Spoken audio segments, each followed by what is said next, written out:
سلامونه او نیکې هیلې بیا مو استاد حکمت الله پوپل ستاسو په درانه چوپړ کې حاضر شوی یم. هیله ده چې زموږ له تعلیمي پروګرامونو څخه اعظمي استفاده وکړئ.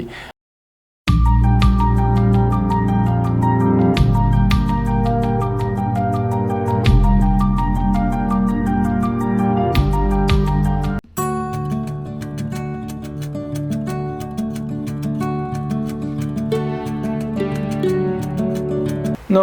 موږ خو اوس هغه جذرونه جمع او تفریق وویل چې هغه به حتمي مشابه وي.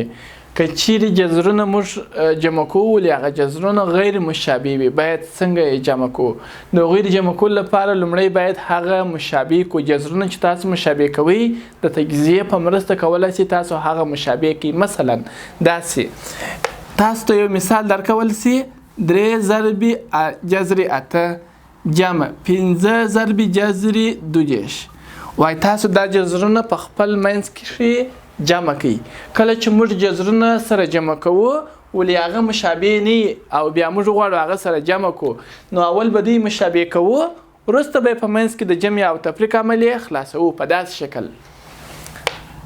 3 ضرب جذر 8 د تجزیه وړ دی تاسو به تجزیه کوي. که چیرې 8 تجزیه کو 8 جب ته د پر 2 وشه 4 چې پر 2 وشه 2 چې پر 2 وشه 1 دلته جذرنما چې نه لیکل شوی معنا مربع جذر دی یا دوام جذر دی په دې معنا چې تاسو چې کله د جذر پیدا کوئ له 2 مساوي سره به ورنه راخلي دا دی دوام اخستي. ورسته دا بل عدد چې دی خپل ملګری یا خپل جوړه نه لري نو چې جوړه نه لري هغه بیرته تر جذر لاندې پاتېږي هغه عدد چې جوړه ونه لري. جمع 15 ضرب جذر 2 دا چې هم دته مشابه کوي نو دا به تجزیه کوي.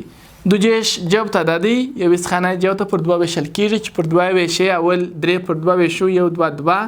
1 2 2 دا 3 یو پاتېږي هغه یو د 2 ملګری که داسې لکه دا چې 12 سي 12 پر 2 باندې 14 پر 2 باندې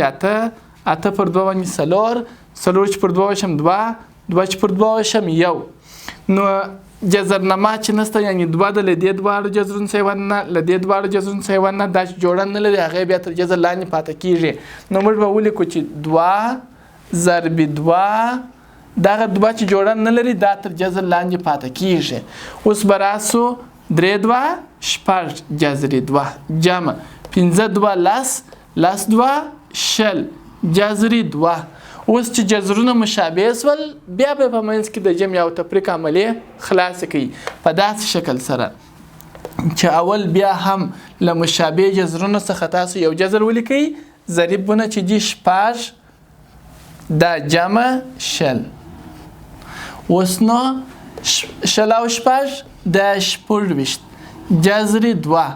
دا و د دغو جذرونو حاصل جمع یعنی کچيري تاسو جذرونه جمع کوئ ولې هغه مشابه نه اول به په داسې عملیو په مرسته مشابه کوي بیا به وروسته په منځ کې د جمع او تفریق عملیه